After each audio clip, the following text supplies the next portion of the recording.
Salut, j'espère que vous allez bien. Maintenant, aujourd'hui, nous allons parler du radier. Déjà parce que, pour commencer, le radier, c'est une dalle, c'est une plateforme, c'est une fondation superficielle. OK? En fait, constituant l'ensemble des fondations d'un bâtiment. C'est-à-dire, lui, le radier, c'est une fondation superficielle, maintenant, qui s'étend sur toute la surface, en fait, du bâtiment. C'est-à-dire, de l'ouvrage que vous allez réaliser. Non, le bien avec le radier est que, en fait, elle comporte parfois les débords.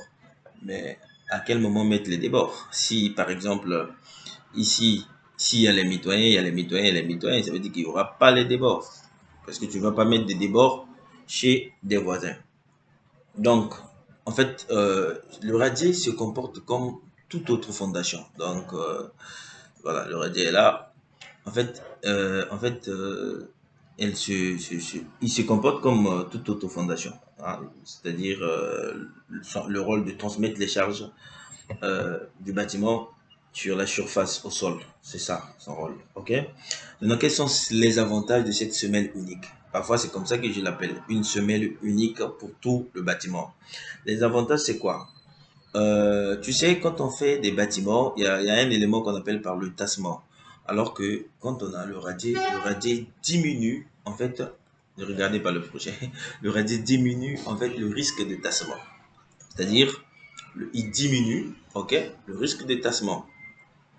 Il y a aussi ce qu'on appelle par une liaison, c'est-à-dire une très très bonne liaison. Donc, parfois, ça assure la rigidité de la base du bâtiment. Quand on parle de la base du bâtiment, c'est les fondations. Vous voyez? Okay, ça, c'est ce qu'on appelle par la base de la structure. C'est ça ce qu'on appelle par les fondations. Maintenant, dans quel cas, ok, on utilise ce type de fondation qu'on appelle le radier. C'est une plateforme qui prend tout l'ouvrage. C'est-à-dire lorsque la capacité portance du sol est faible. Ok, c'est-à-dire là où vous allez réaliser votre ouvrage, si la capacité portante du sol de cette zone de votre site est faible, vous allez adopter le radier. C'est-à-dire le radier est alors conçu, ok, dans ce cas-là, pour jouer un rôle de répartisseur de charge.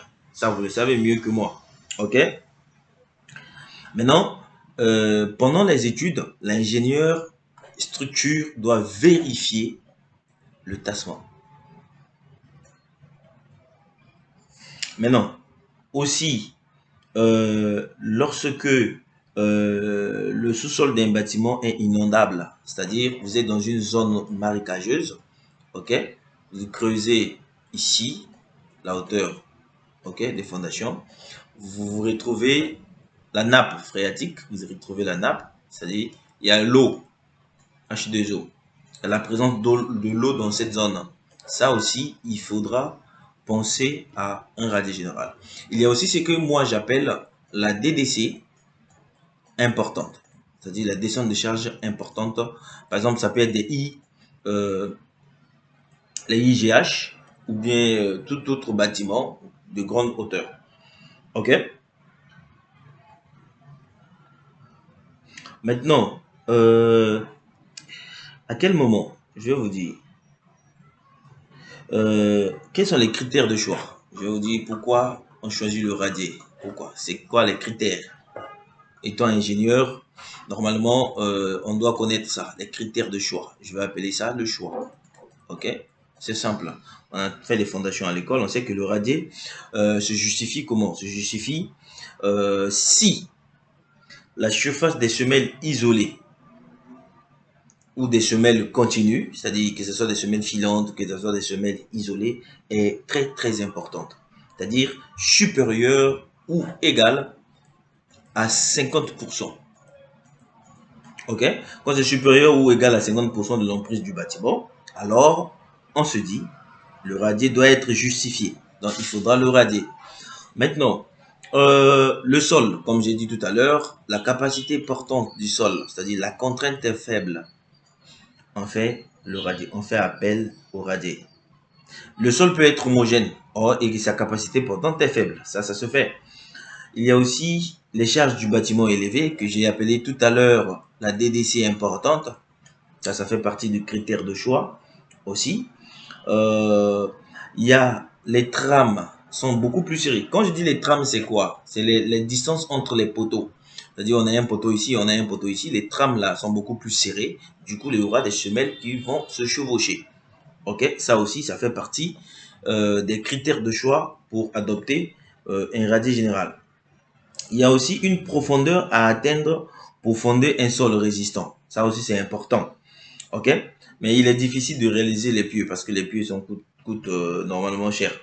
Bien, ça, je vous ai parlé un peu des critères de choix pour adopter ici. Par exemple, ici, vous voyez que directement, le projet a été adopté parce que la descente de charge est importante. Ok. Mais ici, la capacité portante du sol, ici, le sol a une contrainte de, je crois, 2,4 à l'ELS. La contrainte admissible ici, pour ce projet, je crois, c'est 2,4 si j'ai pas oublié. C'est quoi, c'est ça. Il faut regarder le rapport géotechnique. Donc, ici, on a une contrainte du sol aussi.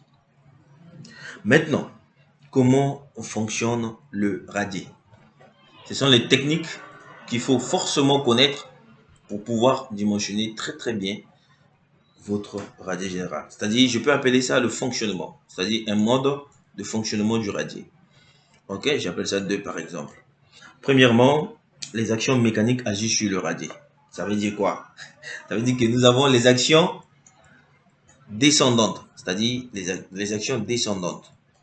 Quand je dis des actions, vous savez de quoi il s'agit. C'est-à-dire, il s'agit du PP, c'est-à-dire le poids propre de la structure. Il s'agit du poids de la superstructure. Ok. Il s'agit aussi des actions extérieures. Ok.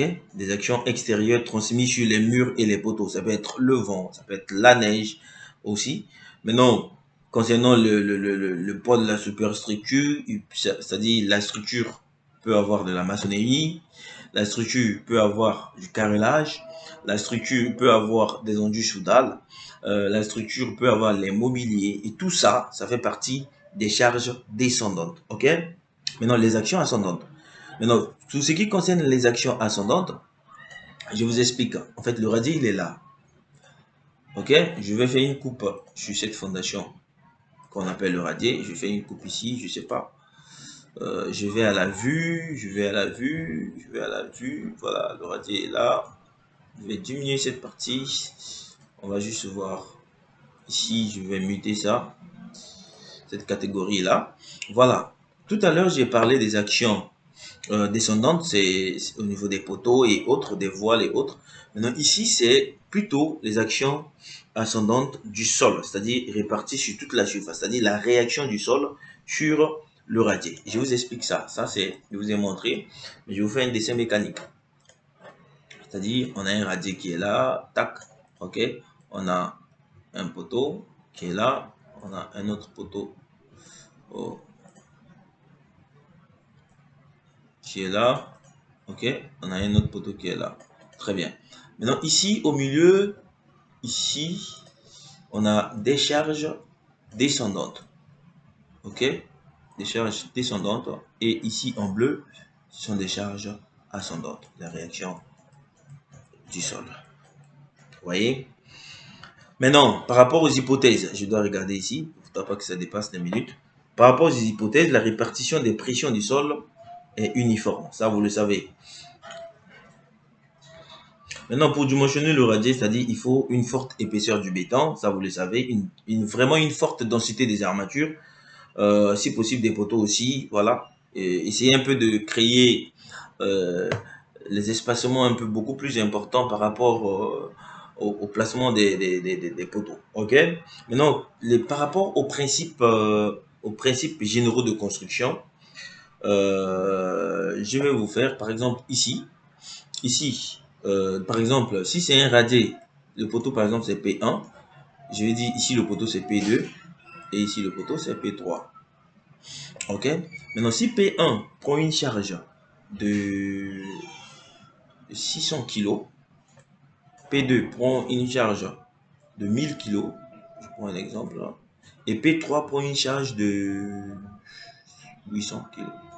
800 kg. Ok. Du coup, comment va se faire cette répartition? Parce qu'on a deux types de répartition. On a une répartition théorique qu'on appelle ça, si je vous fais, ça c'est une répartition théorique. Ici, je viens ici, qui fait 600 kg, je descends ici, qui fait 1200 kg, et je monte un peu ici, qui fait 800 kg. Voilà, donc on a ça. Ça c'est la répartition théorique. Ok. Donc ici, c'est une répartition. Ici, je peux avoir sigma 1, ici sigma 2, ici sigma 3. Voilà, ça c'est la répartition théorique. Maintenant, pour une répartition réelle, il faudra, je vais mettre ça en bleu, en rouge. On a une répartition réelle qui se fait comme ça, tac, qui vous montre en fait comment va se faire. Bon, ici ça descend un peu, hein. C'est juste toute l'année qui n'écrit pas bien. Voilà, donc il n'y a pas ça. Bien. Maintenant, il y a les actions du radier entraînent des déformations. C'est-à-dire, il y a une déformée à tel point que la zone tendue est en partie supérieure. Ok? La zone tendue est en partie supérieure. Donc, là, quand on fait ceci, donc on a normalement ça au niveau des appuis, ça descend, ça monte en travée, ça descend au niveau des appuis, ça monte et ainsi de suite, ainsi de suite. Donc ça au niveau des appuis, ça descend, en travée, ça monte, au niveau des appuis, ça descend, en travée, ça monte, au niveau des appuis, ça descend. Ok? Et la partie tendue, c'est ici. Pour le radier. Maintenant, le radier, en fait, quand vous faites le radier, il est nécessaire de renforcer le radier. C'est-à-dire, par exemple, sur les éléments qui ont une grande capacité, par exemple, quand je dis les éléments ici, je parle des poteaux, qui ont une très grande charge. Donc, du coup, qu'est-ce qu'il faut faire? Il faut passer au renforcement. Ok. Comment se fait des renforcements? C'est simple. Par exemple, vous avez un radier comme ça. Arrivez ici à un poteau, vous faites ça. Ça peut être comme ça, vous renforcez. Arrivez ici aussi, vous faites ça, vous renforcez le radier. Ok. Maintenant, vous ajoutez les armatures au renforcement. Vous ajoutez les armatures de renforcement ici en bas. Et puis, la distance de ce renforcement, c'est L fois L. Ça, vous le savez. Ça peut être dû à une charge linéaire ou bien ça peut être dû à une charge ponctuelle. L fois L. Ici, les deux éléments qui sont ici, ça c'est le poteau en béton armé. Et ici aussi, c'est le poteau en béton armé. Voilà. Donc, voilà un peu le principe pour les ingénieurs pour votre radier général.